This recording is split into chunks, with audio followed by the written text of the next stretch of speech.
a ir leyendo el pasaje, quiero recordarle que el tema central de toda esta serie es entender que Dios es fiel, que Dios es un Dios de amor, que cumple su promesa.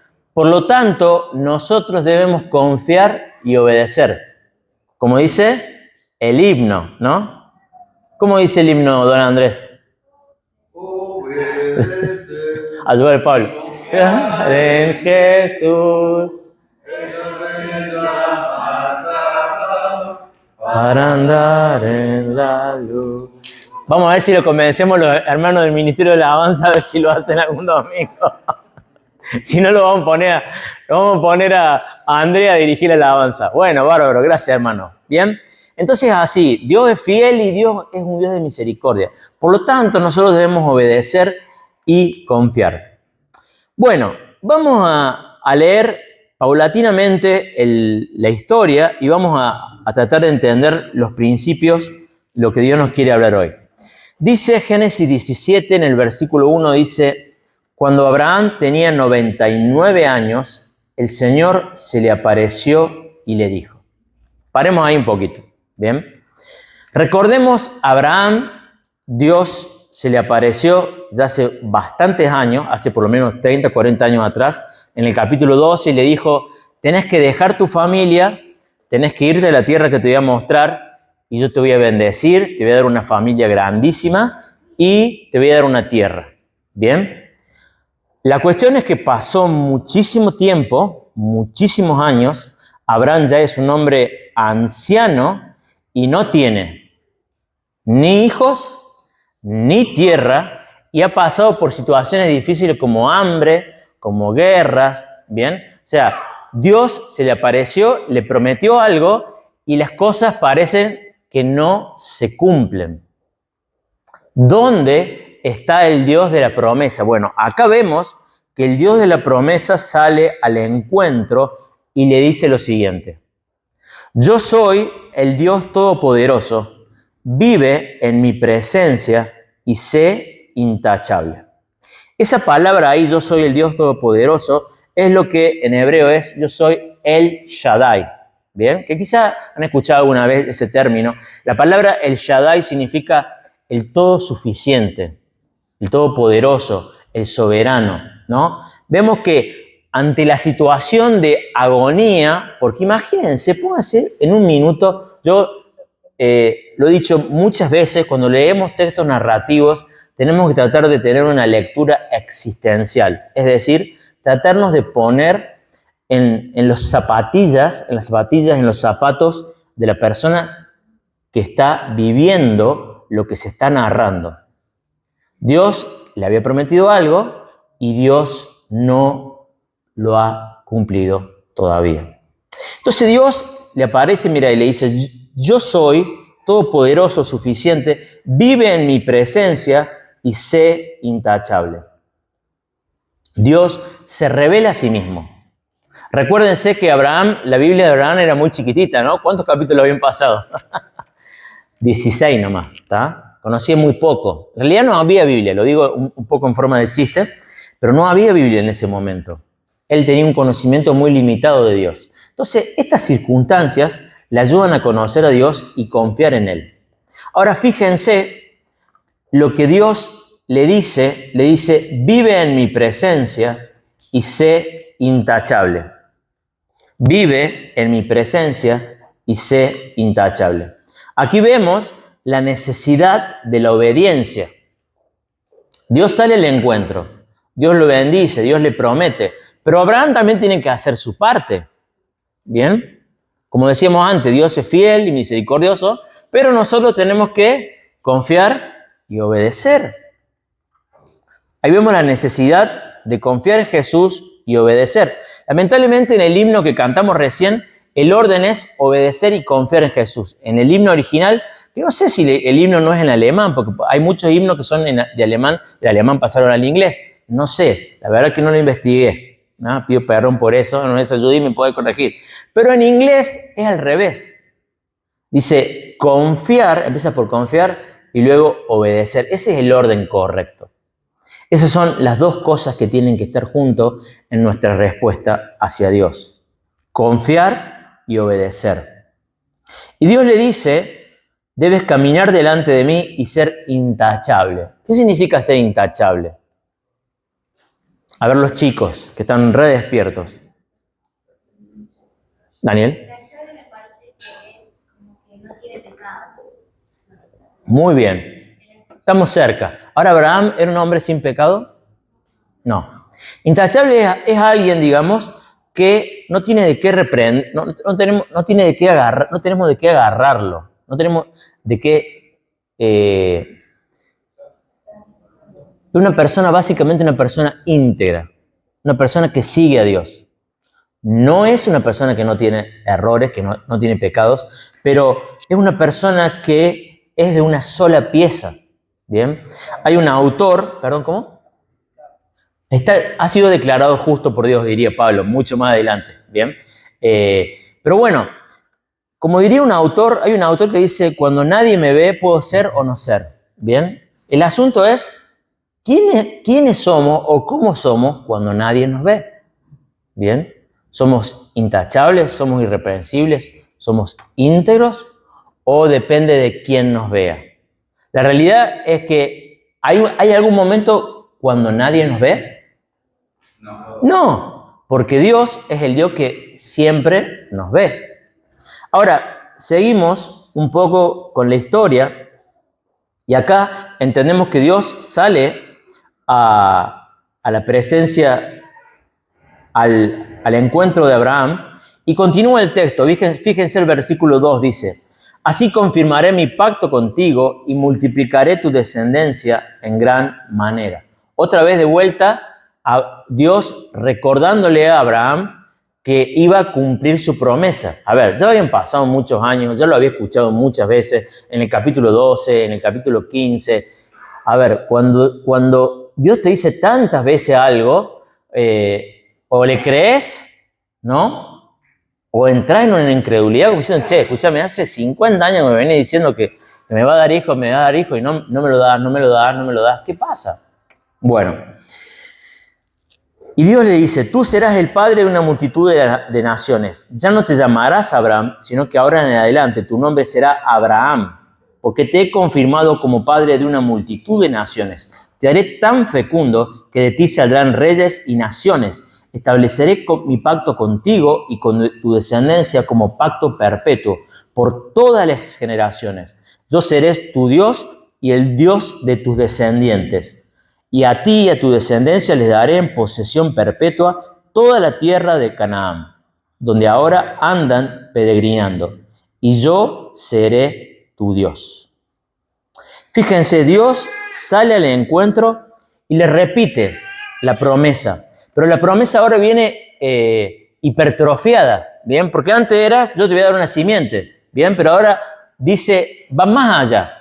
Tu simiente no va a ser cualquier simiente, sino que de tu simiente iban a salir reyes, iban a salir naciones, ¿no? Ahora, Dios sale con su promesa y le cambia el nombre, ¿bien? ¿Qué significa Abraham? ¿Cuál es el nombre nuevo que Dios le da? Padre de muchas naciones. Bien, lo que Dios dice es lo que Dios promete, ese es el nombre de Abraham. Y aquí quiero que reflexionemos sobre algo. Dios es el único ser que por su palabra puede transformar la realidad. Bien, en Génesis en capítulo 1 dice, y Dios dijo, sea la luz, ¿y qué pasó? Y fue la luz. Bien, Dios es el único ser que tiene la capacidad de declarar algo y que eso suceda en la realidad. Tiene el poder de crear algo de la nada. Y Dios a este hombre que está en una situación sin esperanza, porque recordemos, ¿tiene cuántos años? 99. Cachichén, dirían los chinos, ¿no? Tiene Cachichén, 99, ¿no? Es un hombre ya muy viejito. Y Dios se le aparece y le dice, ¿sabes qué? Vas a ser papá. Vas a ser papá. Y tus hijos van a ser un montón, van a salir reyes y vas a ser una gran nación. Ahora, vamos a parar un poquito y vamos a tratar de pensar qué tiene que ver la historia de Abraham de hace 4.000 años con nuestra historia, con mi historia, con tu historia. Por un lado, estamos nosotros, ya te doy, se están envalentonando los chicos, ¿viste? El próximo domingo predica uno de los chicos. Bueno, ya va a llegar el momento, gloria a Dios. Estamos nosotros y está Dios. Están nuestras circunstancias, las cosas que tenemos que vivir, y está Dios, está siempre Dios. Está Dios, están sus promesas, y estamos nosotros que estamos pasando por la vida. Abraham, recuerden, dejó su familia, dejó su sobrino, tuvo que pasar por un montón de momentos difíciles. Yo le voy a contar brevemente, digamos, un poco las cosas que yo he pasado desde mi nacimiento. Y quiero, no lo digo porque sinceramente no me gusta hablar de mí, pero simplemente quiero que todos vayamos pensando, ¿bien? Yo nací en un hogar cristiano, somos 5 hermanos, tenía mi papá, mi mamá, una familia extendida, enorme, grande. Nos juntábamos todos los domingos en la iglesia. La verdad que era hermoso cuando éramos niños. Fuimos creciendo, la iglesia desapareció, no sé por qué bien. Mis hermanos empezaron a tomar su propio camino, se fueron yendo. Ya no nos juntamos todos los domingos, somos menos. Mi papá se fue.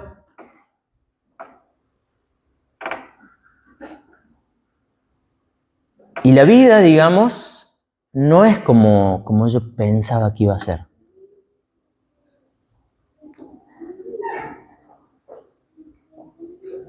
Y muchos de ustedes, muchos de nosotros podemos pensar absolutamente lo mismo.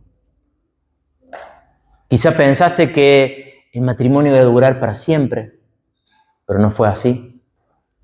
Quizá pensaste que en un momento, no sé si les pasó a los que son padres, hay un momento en la vida, ¿viste que te gustaría pausar? Sí, che, qué hermoso momento de la vida me gustaría pasar. Me acuerdo cuando los chicos tenían 10, 7 y 6. Era tan lindo, hermoso. Que empezaron a crecer y se empezaron a ser adolescentes. ¿Me entendés? Y empiezan los problemas.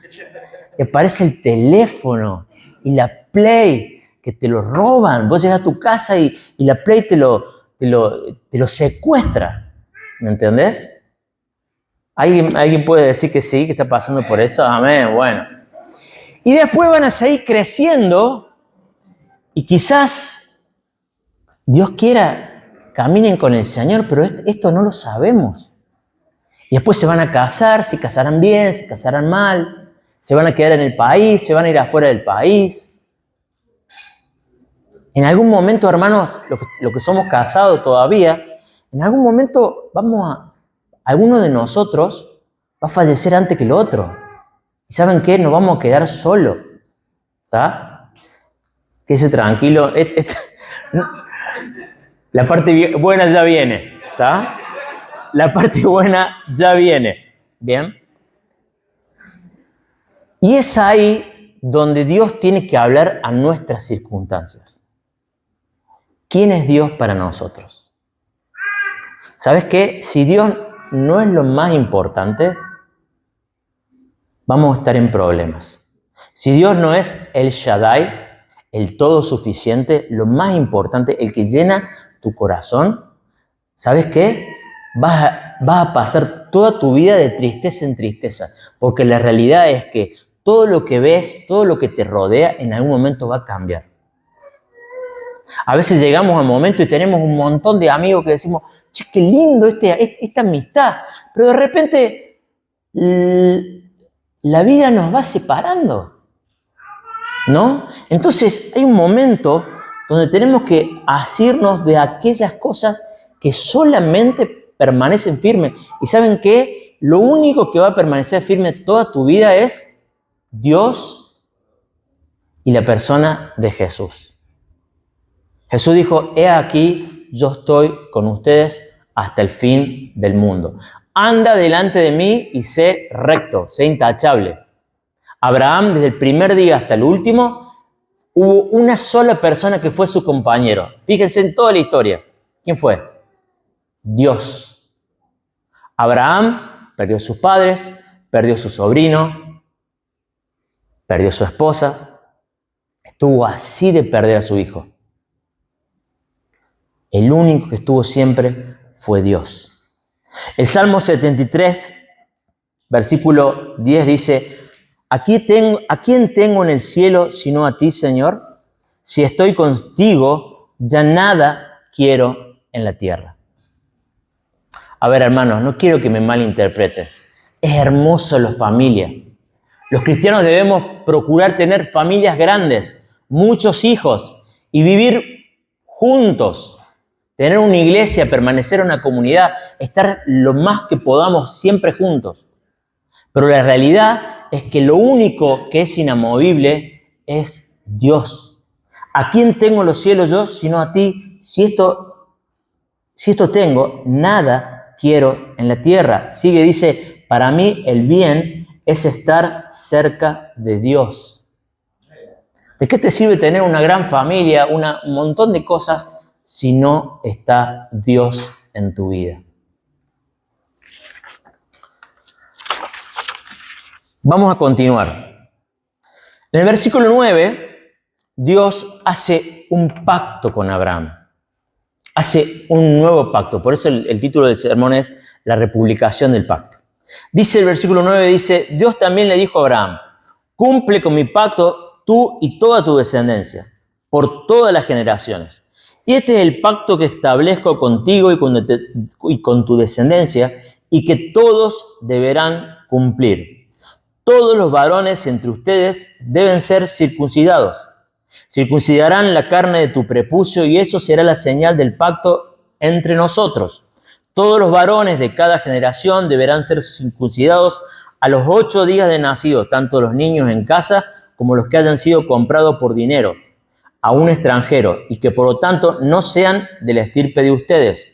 Todos, sin excepción, tanto el nacido en casa como el que haya sido comprado por dinero, deberá ser circuncidado. De esta manera mi pacto quedará como una marca indeleble en la carne de ustedes, como un pacto perpetuo. Pero el varón incircunciso, al que no se le haya cortado la carne del prepucio, será eliminado de su pueblo por quebrantar mi pacto. También le dijo, a Sarai tu esposa ya no la llamarás Sarai, sino que en su nombre será Sara. Yo la bendeciré y por medio de ella te daré un hijo. ¿Bien? Aquí hay 2 cosas. Lo último, por si no le había quedado claro, la madre del hijo del pacto, ¿quién iba a ser? Sara. Sara. Fue siempre el plan de Dios, que Sara iba a ser la madre del hijo de la promesa. Ahora Dios aparece con este pacto y con esta señal del pacto, que es lo que se llama la circuncisión. La circuncisión, bueno, es básicamente que se corta el prepucio del órgano genital masculino, y Dios con esto quiere simbolizar varias cosas. Primero, que el pueblo de Israel iba a ser un pueblo apartado de entre todas las naciones. Iba a ser un pueblo especial, donde iba a haber una relación de pacto. Dice, yo voy a ser su Dios y ustedes van a ser mi pueblo. Esta expresión, yo voy a ser su Dios y ustedes van a ser mi pueblo, lo van a ver a lo largo del Antiguo Testamento. Esa es la fórmula del pacto. Dios se compromete a tener una relación pactual, a hacer una alianza entre Él y su pueblo. Ahora, esto es un símbolo de algo más profundo. La circuncisión simboliza varias cosas, pero una de las cosas es que Dios cambia el corazón de su pueblo. La circuncisión verdadera es no la física, sino la espiritual. Es cuando Dios se acerca y quita lo pagano de nuestro corazón. Quita aquello que es pecaminoso, aquello que debe ser removido. Ya vamos a hablar más acerca de eso. Ahora, fíjese algo que es muy interesante. ¿Se acuerdan cuando en el capítulo 15 Dios hace un pacto y corta a los animales? Y Dios pasa por entre medio de los animales. ¿Qué es lo que significaba eso?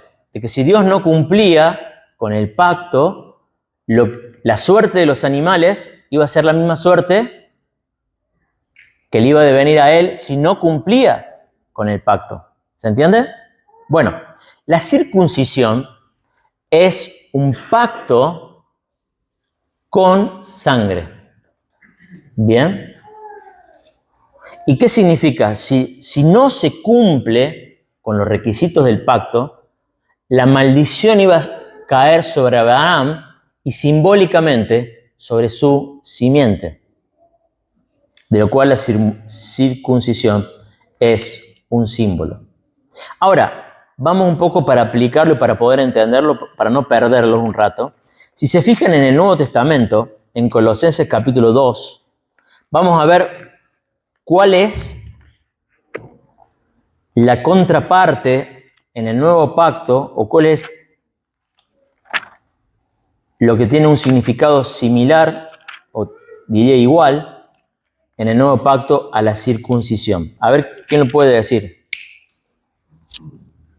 Lo que es la circuncisión en el Antiguo Testamento es el bautismo en el Nuevo Testamento.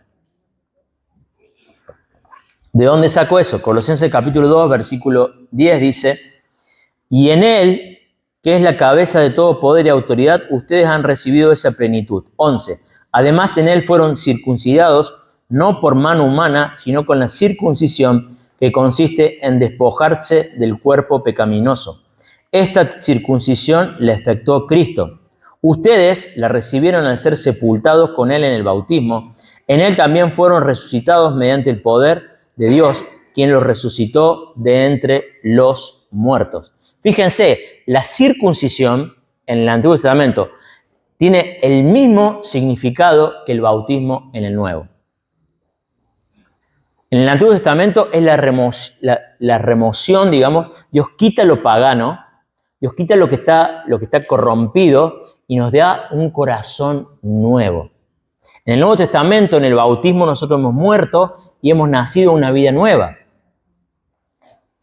Si se acuerdan, los profetas, por ejemplo, el profeta Jeremías dice: yo voy a hacer un nuevo pacto con ustedes y voy a poner mis leyes en sus corazones. El profeta Ezequiel dice, por ejemplo, Ezequiel capítulo 36, 26, yo les voy a sacar el corazón de piedra y les voy a dar un corazón de carne. Y eso es lo que Dios está haciendo y prometiendo en el pacto de la circuncisión. En Deuteronomio 36 dice Dios: yo les voy a circuncidar el corazón, hablando del futuro, ¿no? La verdadera circuncisión, dice Pablo, no es la externa, sino la interna. Cuando Dios viene y nos hace nacer de nuevo, nos cambia. Ahora, ¿por qué es importante esto? ¿Por qué es importante que Dios venga y saque de nuestro corazón el corazón de piedra y nos dé un corazón de carne? Dice la Biblia que al árbol se lo conoce por sus frutos. Y en esto, cada uno de los que están aquí, desde el más grande hasta el más pequeño, debe autoexaminarse. Si yo miro mi vida y lo único que veo es desobediencia, rebelión, egoísmo, deshonro a mis padres, deshonro a mi madre, manejo mi sexualidad de una forma como a mí se me da la gana, lo único que quiero hacer es lo que yo quiero, mis planes, mis deseos, mis anhelos, eso están hablando de que mi corazón es un corazón de piedra y lo que necesito es un corazón de carne. Ahora, ¿cómo puedo cambiar? ¿Cómo puedo cambiar? ¿Saben cuál es la respuesta? No podés cambiar. El único que te puede cambiar es Dios. Diría Jesús, necesitas nacer de nuevo. ¿Y cómo puedo nacer de nuevo? Dice la Biblia que lo primero que te tenés que dar cuenta es de tu necesidad de nacer de nuevo, de tu necesidad de que Dios te cambie, de que te transformes, hasta que no te des cuenta que sos una persona rebelde, egoísta. No podés cambiarte, porque lo primero que necesitas es que Dios ilumine tu corazón y te des cuenta que vas por mal camino. ¿El arrepentimiento qué es? Es un cambio de mente. Es cuando te cae la ficha y decís, basta. Quiera Dios que cada uno de los que estamos aquí en esta mañana pueda decir basta y volvernos a Él. Jesús dice, arrepiéntanse y crean en el Evangelio. Ese es el Evangelio, que Dios amó tanto a su Hijo. ¿Dice así? No, ¿a quién amó? Al mundo, para que todo aquel que en Él crea no se pierda, sino que tenga vida eterna. Dios envió a su Hijo, a lo más amado, para que nosotros, que no merecíamos el amor de Dios, sin embargo lo tenemos, pudiésemos ser salvos. Continuamos con la lectura, volvemos a Génesis 17. Génesis 17 continúa y fíjense, interesantemente vamos a ver la duda y la obediencia de Abraham. Venimos hablando de que Abraham es un hombre de fe, ¿no? Y es un hombre obediente, pero vamos a ver la duda de Abraham. Fíjese el versículo 17, dice, entonces Abraham inclinó el rostro hasta el suelo y se rió de pensar, ¿acaso puede un hombre tener un hijo a los 100 años y ser madre Sara a los 90? Por eso le dijo a Dios, concédele a Ismael vivir bajo tu bendición.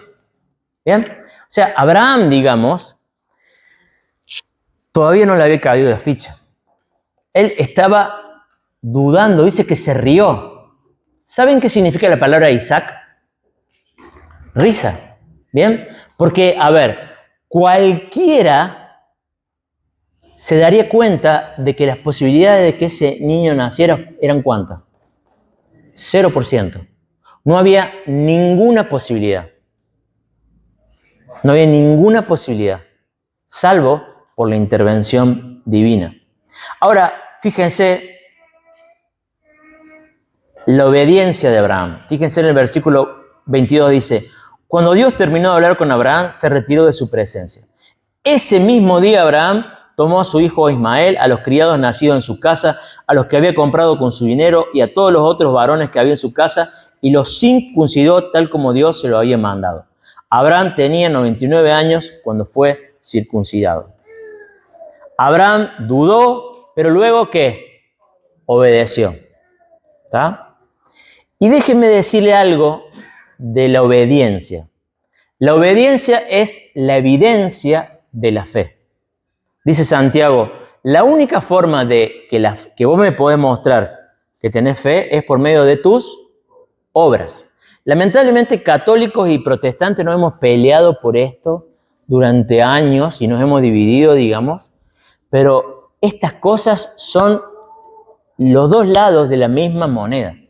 La fe y las obras están juntos como, a ver, no se me ocurre, como las gemelas, ¿no? Como los gemelos, ¿está? Como dice Marco Vidal, como Winnie Pooh y Robin, ¿está? Así de juntos están, ¿está? La fe y las obras van juntos. Ahora, fíjense a qué grado fue la obediencia de Abraham. Y déjenme hablarle un poquito de la circuncisión. Quiero, sobre todo, dirigirme a los adolescentes que están ahí atrás, los 3 varones.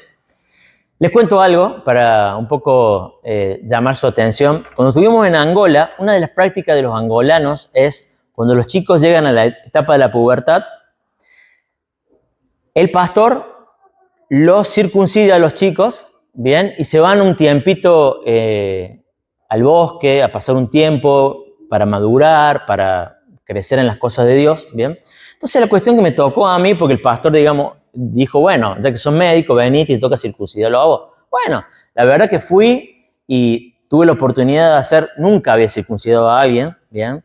Pero, digamos, en realidad, digamos, por lo menos era médico, así que estaban, creo que en mejor mano que lo... Ahora, volvemos a la lectura existencial. A ver, escúchame, tenés 99 años y Dios te pide que te sometas a un procedimiento antes de que hubiera anestesia, antes de que hubiera antibióticos, antes de que hubiera urólogos, ¿me entendés? ¿Sabes cómo era la circuncisión en aquella época? Era con una piedra, ¿está? Tenía riesgo de... Sí, una piedra. Chicos, ¿quién estaría dispuesto a obedecer de ustedes tres que están atrás del fondo? No, ¿no? No había nada para el dolor. No había ni un paracetamol. No había ibuprofeno, no había diclofenac, no había anestesia, no había nada. Había riesgo de hemorragia, había riesgo de infecciones, complicaciones graves. Podía quedar estéril Abraham, así te lo digo, digamos. ¿Está? Bien. Y Dios le dice, ¿sabes qué? Tenés que ir y circuncidarse. No solamente vos, sino a todos.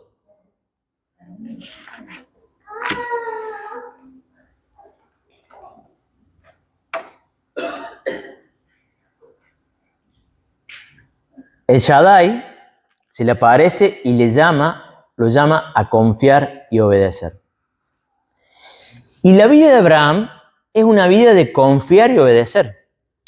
Cuando se le aparece en Génesis capítulo 12, le dice, vete de tu tierra y tu parentela.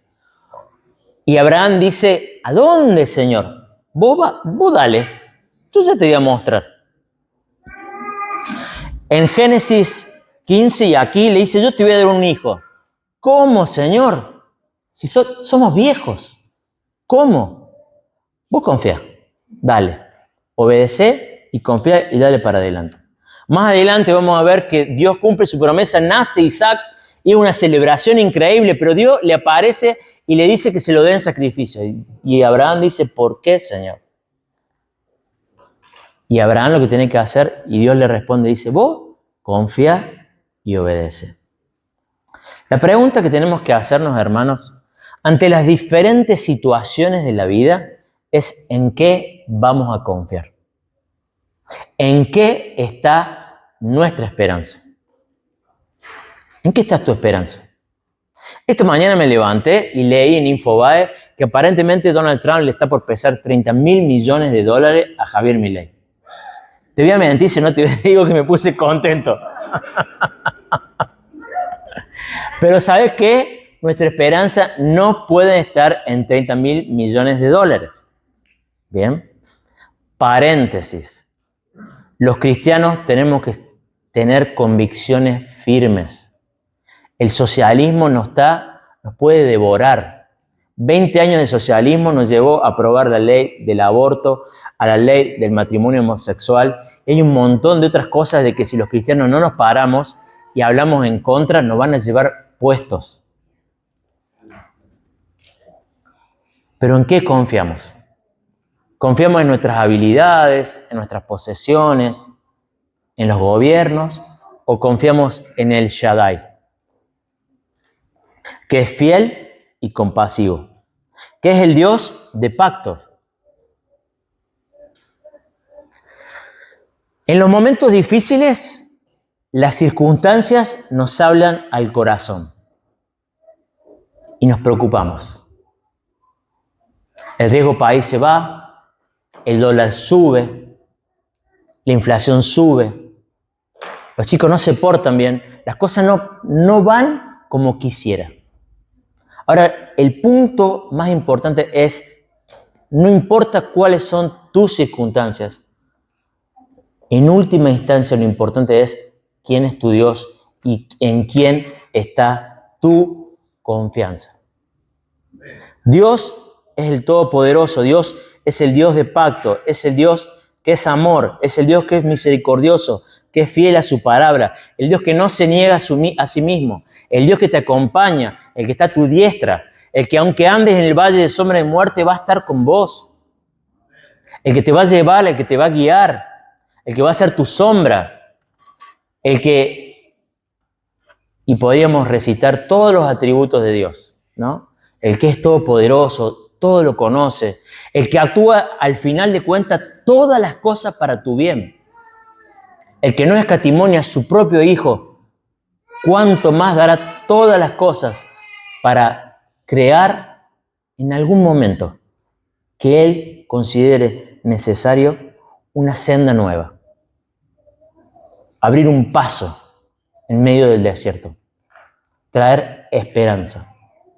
Me encantaría que podamos terminar con esa canción que dice: mi esperanza está en Jesús.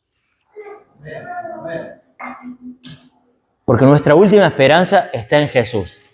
Porque si nuestra esperanza está en cualquier cosa que no sea Jesús, nos estamos preparando para la tristeza, el desaliento.